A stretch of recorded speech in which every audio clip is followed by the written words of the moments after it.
Have you ever spoken and felt your words vanish like whispers swallowed by the noise around you? You try to explain, to be heard, yet the room drifts away. The Stoics knew this feeling. They learned that real power in speech doesn't come from volume, but from stillness, clarity, restraint, presence.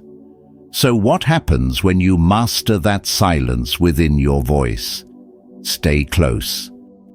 As we step into the first chapter, picture this. You walk into a room just a few minutes late, the kind of lateness that happens to anyone. Before you even sit down, the first words that escape your lips are, "Sorry, I'm late." You don't even think about it. It feels polite, safe, natural. But beneath those two words hides a quiet act of self-erasure. In that single moment, you lower yourself, as if your very presence requires permission to exist. The Stoics would have called this a failure of perception, mistaking the minor for the meaningful. Marcus Aurelius once wrote, "You have power over your mind, not outside events." Yet every time we utter a needless apology, we surrender that power, little by little, to the expectations of others. Now imagine this instead. You walk in, calm, grounded, and say, "Thank you for waiting." One sentence, same situation, different energy. You haven't just changed your words, you've changed your posture in the world. One signals guilt, the other, control. Words are not just sounds, they are signals of identity. They tell people, "This is how you can treat me." And when your speech constantly bends toward apology, people start to believe you should be bent. There's a subtle tragedy in that. Most of us don't apologize because we've done something wrong. We do it because we've been conditioned to think our presence might disturb someone. You bump into someone and say, "Sorry." Not for a mistake, but for existing. And that's the habit that quietly teaches you to shrink. Epictetus taught, "It's not what happens to you, but how you react to it that matters." Yet our reflex to apologize reveals something deeper. It shows how often we choose guilt over grace. I remember sitting once in a meeting. I spoke up, and before I could finish, someone interrupted me mid-sentence. Out of habit, I said, "Oh, sorry, go ahead."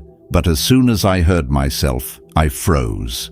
Why was I apologizing for being interrupted? Why was I surrendering the floor that was already mine? That moment hit me harder than any insult ever could. I wasn't just saying sorry, I was shrinking. That was the day I decided to break the habit. Here's where the practice began.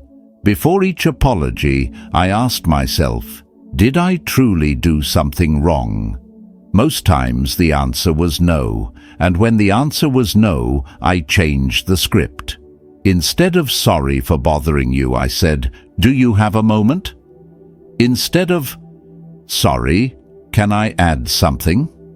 I said, "I'd like to add something." These shifts seem small, but they carry enormous weight. They don't just change how people hear you, they change how you hear yourself. Over time, I realized there's a hidden danger in constant apology. It trains people to expect your surrender. You become the one who takes blame, even when blame isn't yours. You yield space without being asked. You let others pile their burdens onto your back because you've already told them, through your words, that you'll carry it. It starts small. Someone talks over you, and you smile it off. Then they assume you'll always yield. They hand you extra work, interrupt your rest, and you comply.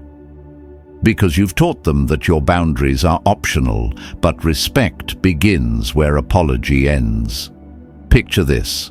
A coworker hands you a last-minute task and says, "Can you fit this in?" Instead of rushing to please, you look them in the eye and say, "I won't be able to take this on right now. Let's find another solution." No apology, no guilt, just calm clarity. Watch what happens next. The energy shifts. You stop being the person people walk over and become the one they walk carefully around, not out of fear, but out of respect. It works beyond the workplace too. How many times have you said yes to plans you didn't want, just to avoid seeming cold? A friend invites you somewhere, and though you crave rest, you murmur, "Sorry, I can't make it." Why the apology? You owe no explanation for honoring your own time. Try instead, "I won't be able to make it, but I hope you have a great night." Simple, honest, free, no guilt disguised as courtesy. Of course, there are moments when "I'm sorry" is sacred, when we've truly hurt someone, when our actions demand accountability. Then, apology becomes a virtue, not a reflex. Seneca said, "To err is human, but to persist in error is a mark of madness." True strength is not avoiding fault, but facing it with intention. The key is meaning what you say, not saying it to ease tension. If you want to rebuild your speech, start by observing it. Go a single day without saying "I'm sorry" unless it's necessary. Listen to yourself. You'll be shocked how often those two words appear, softening every edge, shrinking every stance. Replace them with precision. Replace guilt with gratitude. The more you do, the lighter you'll feel, the steadier you'll sound. When you stop apologizing for simply existing, something remarkable happens. Your posture straightens, your tone deepens. People lean in when you speak, not because you demand their attention, but because you no longer ask permission for it. You project certainty without arrogance, confidence without noise. Marcus Aurelius once wrote, "Waste no more time arguing about what a good man should be. Be one." The same applies here. Waste no more words justifying your right to stand where you are. Stand, speak, own your space. Because every time you do, you remind the world and yourself that you belong. From here, the lesson is simple but profound. Respect begins not with what you say, but with what you stop saying. When you no longer apologize for things that don't deserve apology, you reclaim the quiet dignity that was always yours. And when you carry that stillness into every conversation, people don't just hear you, they feel you. And that's where true influence begins. As we step into the second chapter, picture this. You're standing in a room where everyone is asking for something, a favor, a bit of your time, a piece of your peace. And before you can even think, the word slips out, "Sure." You smile, nod, and agree, even when every part of you wants to say no. You tell yourself you're being kind, but deep down, you know the truth. You're not being kind, you're being compliant. You're trading self-respect for temporary comfort, and the cost is higher than you think. The Stoic philosopher Epictetus once said, "No man is free who is not master of himself." Boundaries aren't walls. They're the frame that keeps your freedom standing. Without them, you don't live your life. You live everyone else's. Think about how often we let others define our limits.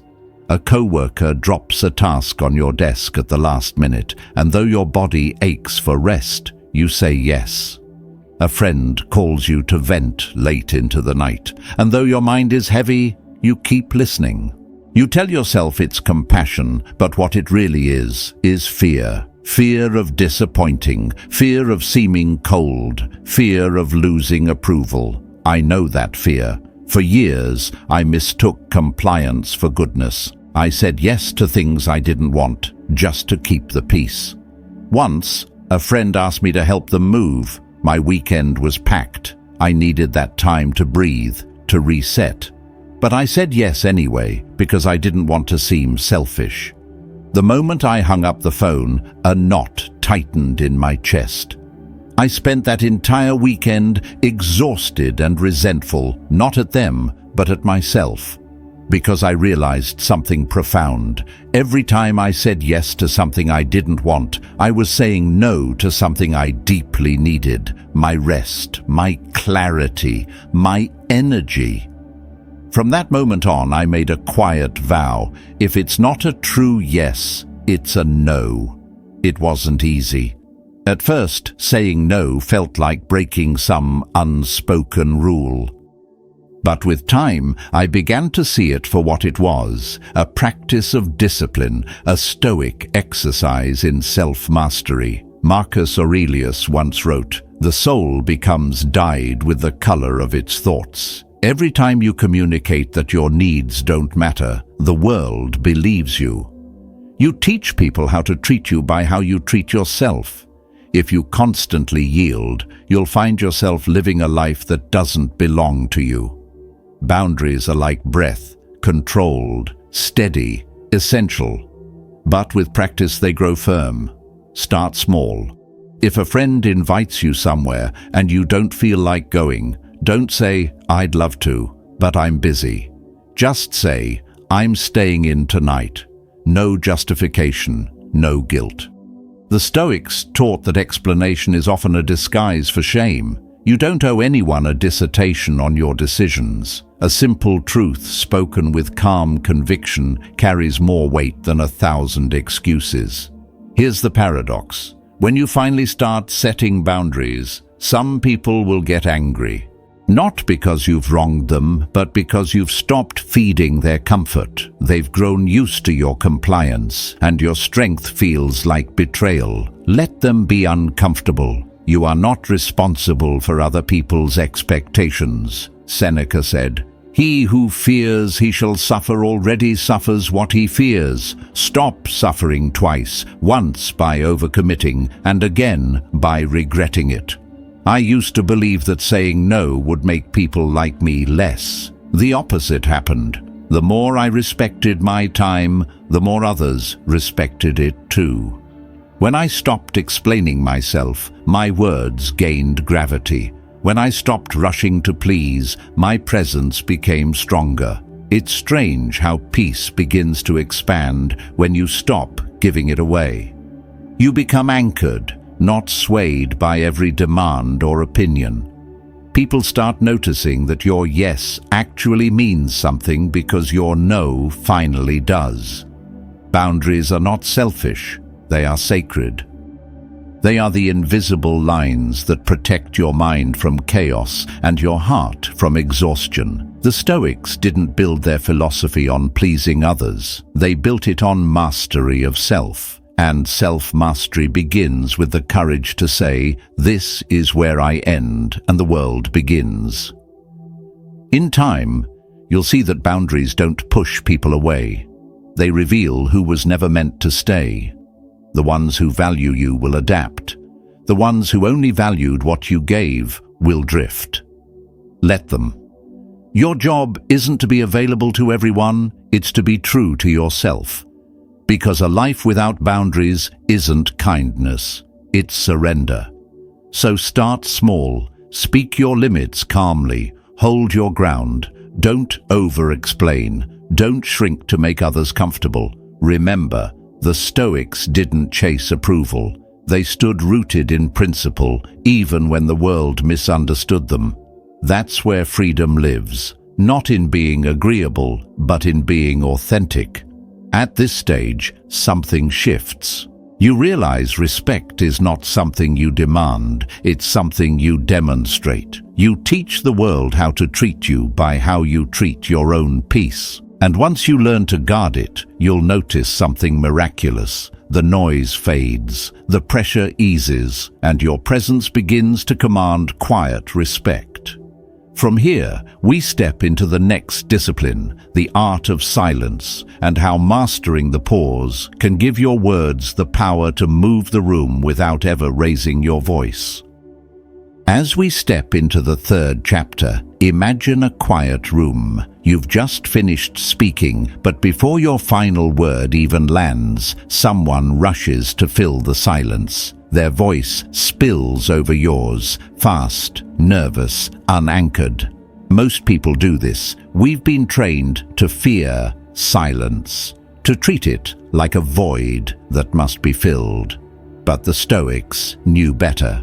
Seneca once wrote, "Silence is a lesson learned through suffering, because only those who have sat with themselves long enough understand that stillness isn't emptiness, it's presence." Now imagine yourself in that same room. You finish your sentence and stop. For a moment, nothing. You resist the urge to speak again. You let your words hang in the air like a slow echo. Suddenly, the energy shifts. People lean in. They feel the weight of your silence more than the noise that came before. This is where speech transforms into command. This is where calm becomes authority. In our world, speed has become a false god. Quick answers are mistaken for brilliance. Rapid talkers are celebrated as sharp thinkers. But words without pause are like rain that never stops. Too much, too fast, until no one feels it anymore. The mind needs space the way lungs need breath. Without it, nothing truly sinks in. The Stoics understood this rhythm of nature, of expansion and stillness, of speech and pause. They saw silence not as the absence of voice, but as the anchor that gives words their weight. I learned this the hard way. Early in my career, I believed that speaking more meant sounding smarter. I wanted to prove my worth with words. I filled every second with explanation, every gap with noise. I was terrified of seeming unsure. Until one day, after a chaotic presentation, my mentor pulled me aside and said, "You have great ideas, but you never give people time to absorb them." It struck like thunder. I realized my problem wasn't ignorance, it was impatience. I was afraid of the very silence that could have given my words meaning. The next time I spoke, I tried something new. I slowed down. I delivered my point, then paused. It felt unnatural, almost painful, like holding my breath. But as the silence stretched, I saw it, the shift. Eyes lifted from screens, faces turned toward me. People weren't drifting away. They were drawn in. They were listening. Afterward, someone told me every word felt deliberate, like it mattered. That was the moment I understood what Seneca meant. Silence isn't absence, it's control made visible. Marcus Aurelius once advised, "Think before you speak, but when the moment comes to act, do not hesitate." Pausing isn't hesitation, it's precision. It's a sign of inner confidence that says, "I trust my words to stand on their own." Those who fear silence reveal their insecurity. Those who master it reveal their strength. When you pause, you control the tempo of the room. You teach others to move at your rhythm. You become not just another voice, but the voice that everyone waits to hear. This power extends beyond speeches and meetings. Think about arguments. When someone raises their voice, your instinct is to strike back, to defend, to react. But the Stoic holds still.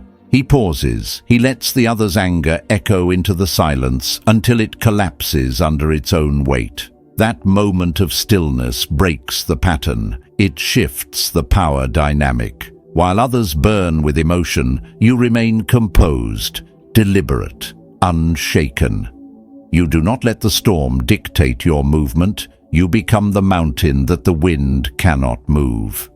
Try this simple exercise. The next time someone asks you a question, resist the urge to respond instantly. Take a breath. Let the question sit in the air. Think. Then speak. The pause between thought and expression is where respect is born. It shows discipline, presence, and clarity. It tells others that your words are chosen, not spilled. Over time, people will start to mirror your calm. The room slows down, the noise fades, conversation becomes deliberate. Every pause becomes a statement in itself. At this stage, you begin to understand that pausing isn't just about speaking, it's about mastering yourself. It's about knowing that silence is not your enemy, it's your ally. Every pause you take is a reminder that you're not driven by impulse, but by intention. The Stoics called this control of the inner domain, the art of not being ruled by the noise within or the noise around. So, the next time you speak, remember this: words carry power only when silence gives them space to breathe. The greatest warriors of reason do not shout. They speak with measured calm, and the world leans forward to listen. Because true influence doesn't come from how much you say, but from how much meaning you leave between the words. From here, we move toward another discipline, one that walks hand in hand with restraint. It's not about silence this time, but about laughter, because even humor, when guided by wisdom, can build respect or destroy it. Let's explore how to use it with precision and never let it make a fool of you.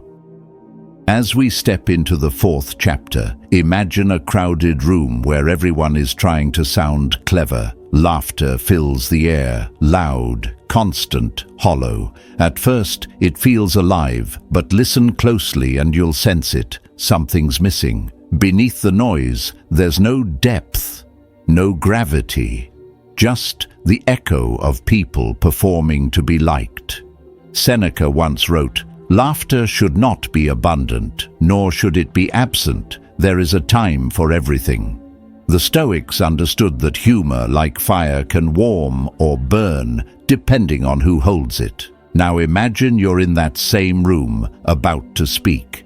You feel the weight of eyes on you, the silent pressure to impress. You want to sound confident, so you throw in a joke. The laughter comes. You feel safe for a moment, so you do it again and again, until you notice something has changed. People are laughing, but they're no longer listening. The line between confidence and performance has blurred. You've stopped commanding respect. You've become entertainment. That's the danger of humor without wisdom. When laughter becomes a mask, it hides the strength you were meant to show. In my early days, I made that mistake often. I used humor as a shield. Whenever I felt uncertain, I'd break the tension with a joke, thinking it made me more likable. And yes, people laughed, but they didn't take me seriously. I remember one meeting in particular. I was nervous, fumbling through slides, so I said, "I'm just here to make the spreadsheets look pretty." Everyone chuckled. My manager smiled, but later pulled me aside and said something I never forgot. "You're better than that. Don't make yourself the punchline." That was the day I realized humor can either elevate or erode you. It can make people lean in or look down. The Stoics were not humorless men. They understood that laughter is a sign of perspective. Marcus Aurelius himself once reflected that life is full of absurdity and that humor can help us see things as they are, not as we fear them to be. But even then, he warned against excess. Let your words be few and well considered. Humor, like words, must serve a purpose. Otherwise, it becomes noise, pleasant for a moment, but forgotten just as quickly. Here's where many go wrong. They use humor to seek approval instead of connection. They joke not to enlighten, but to escape discomfort. There's a kind of desperation hidden behind constant laughter, a fear of silence, a fear of not being enough. True humor doesn't come from needing to be liked. It comes from seeing clearly, from being unshaken by life's absurdities. When you laugh with understanding, not insecurity, your humor sharpens rather than softens your presence. The balance is simple but rare. A touch of wit shows intelligence. A flood of it shows anxiety. Use humor when it adds meaning, not just noise.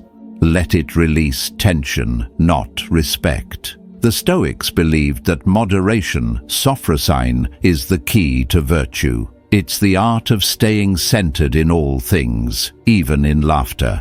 When you practice that, people feel something different in you. They see calm behind your smile. They sense depth beneath your ease. That's what makes humor powerful. It becomes not a trick, but a reflection of mastery. Humility helps too, but even that has limits. A little self-deprecation makes you relatable. Too much makes you invisible. Every time you mock yourself for a cheap laugh, you teach others to see you as lesser. Replace self-mockery with self-awareness. Instead of saying, "I have no idea what I'm doing," say, "This is a learning experience and I'm figuring it out." The first strips away authority. The second builds it. People follow those who acknowledge imperfection without surrendering to it. Timing is another form of wisdom. The right joke at the wrong time is chaos.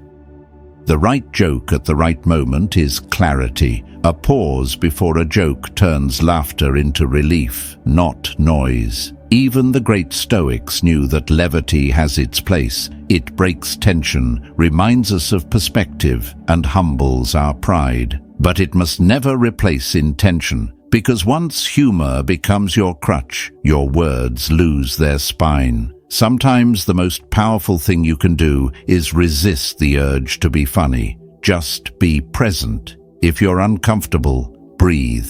Let the silence stand. Courage doesn't always sound like laughter. Sometimes it sounds like stillness. Remember this: humor is a tool, not a costume. It should serve truth, not hide from it. When guided by restraint, humor becomes grace. It connects, disarms, and reveals confidence.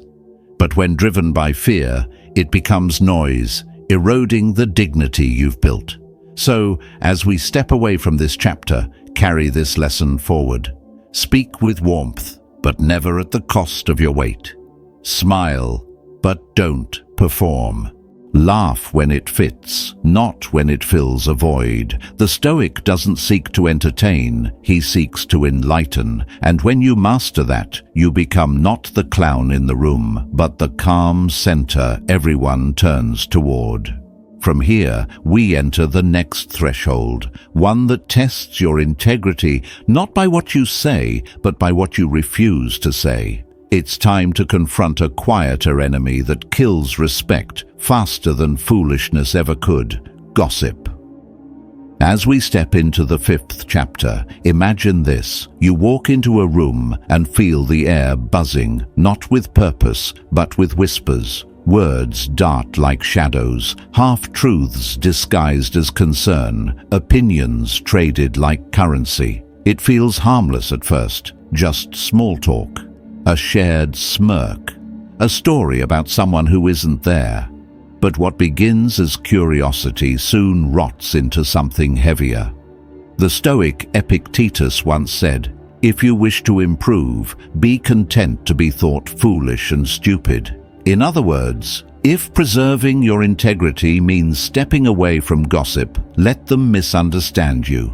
Walk away anyway. Because nothing corrodes respect faster than a loose tongue. The moment people realize you speak of others behind their backs, they stop trusting you, and they should. If you gossip about one person, what's stopping you from doing the same to them? Every whisper chips away at trust. You may not feel it vanish, but it does. Gossip pretends to bond people, but it really binds them through weakness. It makes you look small, unanchored, hungry for validation. And the Stoics warned us of this hunger. It is the mark of a mind not yet free. I learned that lesson the hard way. Years ago, in an office filled with restless ambition, I joined in the easy rhythm of gossip. It didn't feel cruel, just harmless chatter about co-workers, their habits, their lives. We laughed. We filled time. Until one afternoon, walking past a corner desk, I heard my own name in that same rhythm of whispers. For a moment, I froze. The laughter that once felt harmless now cut deep. In that instant, I understood. If they were talking about me, I was no different from them. I had become part of the same cycle I despised. That moment was my turning point. From then on, I made a quiet promise. I would not speak of others in their absence unless it served truth or kindness. Silence, I realized, carries more strength than any rumor ever could. When you refuse to join in gossip, something changes. People notice. They test you once, twice, and then they understand you don't trade in shadows. You become the person whose words are trusted, whose silence is respected. The Stoics believed that character reveals itself not in what we proclaim, but in what we refuse. When you choose restraint, you rise above the noise. You don't need to shout virtue. You simply stop contaminating your own voice. But how do you stop when gossip seems to pull everyone in? First, recognize its disguise. Gossip rarely announces itself. It often hides behind concern, curiosity, or false empathy. It sounds like I just feel bad for them, or I'm only telling you because I care. Ask yourself, does this conversation solve a problem or strengthen my character? If not, it's poison. Epictetus warned that our words must align with reason and purpose, or they betray our discipline. The Stoic way is simple: speak less, mean more. When someone brings gossip your way, you don't need to confront them harshly. Simply shift the energy. A calm, steady voice can end the storm. Say, "I'd rather not talk about that," or "That's their story to tell." Those words hold quiet power. They end the conversation without creating an enemy. And over time, they build something far greater than amusement. They build reputation. Because in a world addicted to noise, restraint becomes rare, and what is rare commands respect. Marcus Aurelius once wrote, "Waste no more time arguing about what a good man should be. Be one. Stop debating what integrity looks like. Embody it. Refuse to participate in the small talk that shrinks your soul. Let others chase gossip. You chase growth. While they fill the air with words, you fill your life with purpose. That difference will not go unnoticed." At the end of the day, gossip might make you feel important for a heartbeat, but it drains you in the long run. It pollutes your speech, dulls your presence, and weakens your inner fortress. If you want people to respect you, speak with clarity, not clutter. Let your words serve peace, not division. Because when you rise above gossip, you don't just protect your reputation, you purify your spirit. From here, we move toward the final discipline, the quiet art that completes all others, knowing when to stop speaking. Because sometimes the most powerful message you'll ever deliver is silence itself. As we step into the 6th chapter, imagine a room where someone keeps talking long after they've made their point. Their words blur, their meaning fades, and slowly everyone stops listening. We've all seen it. The one who explains too much dominates every moment, terrified of silence. Yet, here's the truth. The more you talk, the less your words matter. Sometimes the most powerful thing you can say is nothing. Epictetus once wrote, "If you wish to improve, be content to appear foolish in unimportant matters." Wisdom isn't about saying more, it's about knowing when to stop. The Stoics believed that control of speech is control of the self. Fire warms when contained, but left unchecked. It burns everything down. The same is true for words. I learned this the hard way. Early in my career, I believed persuasion meant detail. I filled every pause with words, repeating myself just to sound certain. One day, after a long meeting, my mentor said, "You had them in the first 30 seconds, but then you lost them." It hit me. I wasn't confident. I was afraid of silence, afraid of being misunderstood. But silence isn't retreat. It's precision. It's the proof that you trust your words to stand without armor. Marcus Aurelius warned, "Do not waste what remains of your life in useless talk." The same applies here. Don't waste words that serve no purpose. Speak less, mean more. When you pause, people process, reflect, and listen. It might feel uncomfortable at first, but that discomfort is power. The pause is your ally. It holds more authority than any sentence ever could. Practice this. Before you speak, ask yourself, what's the clearest way to say this? Then stop. Let the silence carry the weight. The best communicators speak with precision, not volume. Brevity shows confidence. Over-explaining shows fear. You'll be amazed at how much more seriously people take you when you stop trying so hard to be understood. This is true everywhere, at work, in conflict, even in love. When negotiating, say your number, then stop. Let silence do the heavy lifting. In an argument, when someone raises their voice, don't match them. Pause. The calmness disarms them. Silence turns chaos into reflection. The Stoics called this power over reaction, the freedom to remain unmoved. Words are like arrows. Once released, they can't return. Use them wisely. Speak to serve truth, not to fill space. The world is drowning in noise. Your restraint becomes rare, and what is rare commands respect. People will feel your weight, not from what you say, but from what you withhold. So the next time you speak, trust your silence. Let your calm be the loudest thing in the room. Mastery begins the moment you stop explaining and let silence speak for you. When your words end but your meaning lingers, that's when people truly listen. That's where real power begins.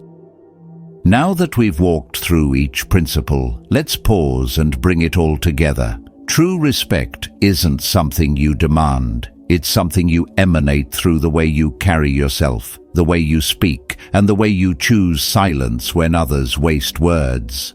It's not about volume or intellect. It's about presence, self-respect, and clarity of intention. When you stop apologizing for existing, you reclaim your power.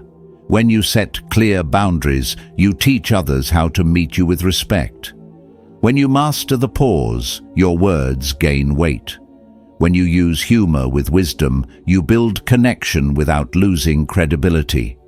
When you refuse to gossip, you strengthen trust. And when you know when to stop speaking, your silence becomes your signature of confidence. Apply these principles and watch what changes. People will listen differently. Conversations will flow with more ease. You'll notice that respect doesn't come from trying harder to be heard, but from being anchored in your own calm authority. The more you master yourself, the less you need to prove anything. Now take a moment to reflect. Which of these principles speaks to you the most right now? Type "Speak with power" in the comments to remind yourself that every word you choose is a reflection of your inner strength.